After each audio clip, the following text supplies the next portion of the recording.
नमस्कार मंडळी, मालिका कट्टा विद अमृता या मनोरंजक चॅनलवर तुमचं मनपूर्वक स्वागत। कालच्या भागाची सुरुवात होते। अर्जुन पोलीस स्टेशनमध्ये आश्रमातील मुलांची नोंदणी करण्यासाठी आलेला असतो। पोलीस त्याला सांगतात, आम्हाला फक्त 5 मिनिटे द्या, या कागदपत्रांच्या झेरॉक्स काढून नोंदणी पूर्ण करतो। तेवढ्यात एक हवालदार एका लहान मुलीला घेऊन तिथे येतो। अर्जुन त्या मुलीकडे पाहून पोलिसांना विचारतो, ही मुलगी कोण आहे? त्यावर पोलीस म्हणतात, आम्ही तुम्हाला सांगणारच होतो। सगळी कागदपत्रे पूर्ण झाल्यावर हिलाही सायली मॅडमच्या वात्सल्य आश्रमात पाठवायचा आमचा विचार आहे। अर्जुन विचारतो, हिचे आई वडील, घर काहीच माहिती नाही का? पोलीस सांगतात, नाही, ही हवालदारांना हायवेच्या कडेला घाबरलेल्या अवस्थेत सापडली। तिचे कपडेही मळलेले होते। खरंच बघा ना, किती गोड मुलगी आहे, पण काहीच बोलत नाही। अर्जुन म्हणतो, मी प्रयत्न करून बघू का? पोलीस म्हणतात, हो नक्की। अर्जुन त्या मुलीजवळ जातो आणि प्रेमाने विचारतो, हाय बाळा, तुझं नाव काय आहे? तो तिच्या शेजारी बसताच ती जोरात रडायला लागते। मग पोलीस म्हणतात, हे दादा खूप चांगले आहेत, आमच्याशी बोलत नाहीस ना, मग निदान यांच्याशी तरी बोल।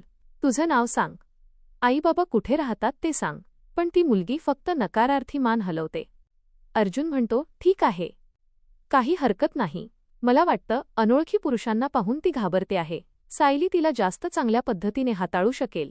पोलीस म्हणतात, मग तुम्ही सायली मॅडमना लगेच बोलावता का? अर्जुन लगेच सायलीला फोन करतो। तो म्हणतो, सायली, मी पोलीस स्टेशनमध्ये आहे, तू लगेच इथे येऊ शकतेस का? सायली विचारते, काही प्रॉब्लेम आहे का?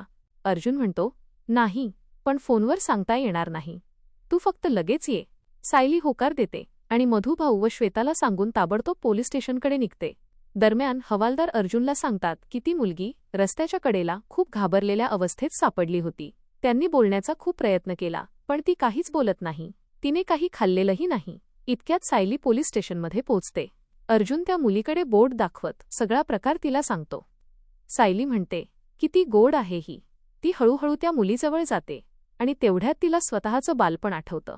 सायली तिच्या शेजारी शांतपणे बसते, मग आपल्या बॅगेतून चिंच, कैरी आणि काही खाऊ काढून तिला देते। ती मुलगी आवडीने ते खाऊ लागते। त्यानंतर सायली तिला चॉकलेटही देते आणि तेही ती आनंदाने खाते। हे पाहून अर्जुन आणि पोलीस दोघेही आश्चर्यचकित होतात। सायली अर्जुनजवळ येऊन म्हणते, मला वाटतं आपण हिला वात्सल्य आश्रमात घेऊन जायला हवं। अर्जुन म्हणतो, मी पोलिसांशी बोललो आहे, त्यांनाही तेच योग्य वाटतं। मग सायली पुन्हा त्या मुलीजवळ जाते आणि प्रेमाने विचारते, तू माझ्यासोबत येशील का? मी तुला छोटी छोटी खेळणी देईन, भरपूर खाऊ देईन। ती मुलगी होकार देते आणि सायली तिला सोबत घेऊन वात्सल्य आश्रमात येते। मात्र दुसरीकडे सचिन एका पोलिसाला भरपूर पैसे देतो। तो तयार केलेली कागदपत्रे त्याच्याकडून घेतो आणि म्हणतो, गुड जॉब इन्स्पेक्टर धुमाळ, हा एक मोठा पुरावा आहे जो त्या मुलीचा नातेवाईक असल्याचं सिद्ध करेल, आणि हा पुरावा खोटा आहे हे फक्त आपल्यालाच माहिती आहे। तदनंतर तो त्या मुलीची बनावट कहाणी सांगायला सुरुवात करतो। इकडे आश्रमात आल्यावर ती मुलगी सगळ्यांना पाहून घाबरते। सायली तिला धीर देते आणि म्हणते, घाबरू नकोस। अर्जुन सगळ्यांना सांगतो, आत्ता तिला काहीच विचारू नका, ती खूप घाबरलेली आहे। मग सायली त्या मुलीची सगळ्यांशी ओळख करून देते। ती म्हणते, हे सगळे तुझे ताईदादा आहेत, तुला ज्याच्याशी बोलावंसं वाटेल त्याच्याशी बोल, नाही वाटलं तर अजिबात बोलू नकोस। तेवढ्यात सायलीची नजर चैतन्यावर पडते। ती म्हणते, चैतन्य भाऊजी, तुम्ही इथे असाल असं मला वाटलंच नव्हतं। सायली चहा करायला उठते, पण तेवढ्यात कुसुम तिला थांबवते। ती म्हणते, सायली मॅडम, तुम्ही काहीच करायचं नाही, इथे बसायचं। सायली आश्चर्याने विचारते, सगळेजण मला मॅडम का म्हणत आहेत? मधुभाऊ हसत म्हणतात, आता तू फक्त त्या सिंहासनावर बसायचं आणि आदेश द्यायचे। सायली म्हणते, तुम्ही माझी चेष्टा करताय ना? मधुभाऊ म्हणतात, अजिबात नाही। ते आश्रमाचे स्टेट लेवल रजिस्ट्रेशनचे कागद तिच्यासमोर ठेवतात। त्या प्रमाणपत्रावर आश्रमाच्या प्रमुख म्हणून मिसेस अर्जुन सुभेदार हे नाव पाहून सायलीच्या डोळ्यात आनंदाश्रू येतात।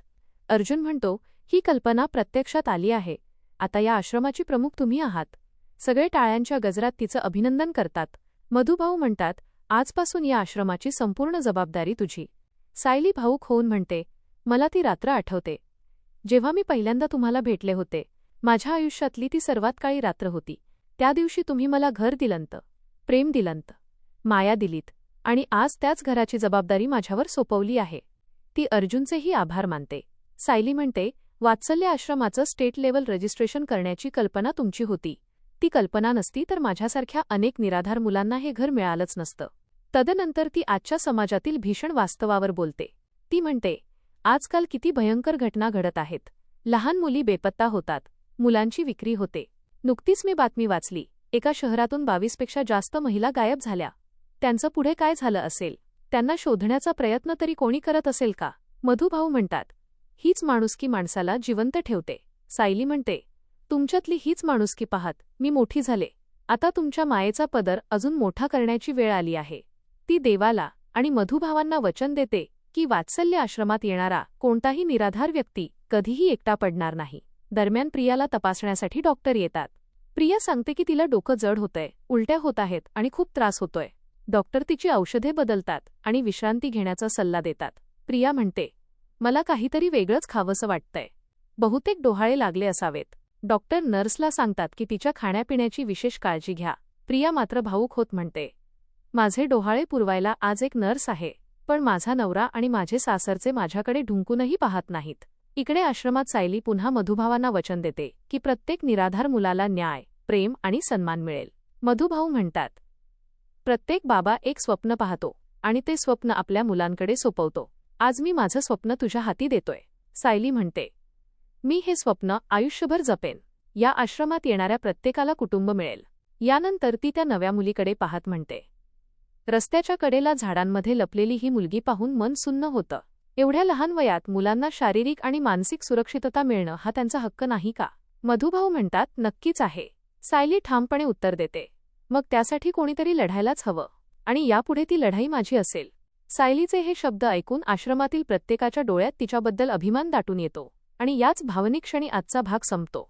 तुम्हाला आजचा भाग कसा वाटला? तुमचं मत आम्हाला कमेंट करून नक्की सांगा. अशाच हटके, सोप्या आणि मनोरंजक मालिकांच्या अपडेट्ससाठी मालिका कट्टा विथ अमृतासोबत जोडलेले रहा. व्हिडिओ आवडला असेल तर लाईक करा, शेअर करा आणि चॅनलला सबस्क्राईब करायला अजिबात विसरू नका. धन्यवाद.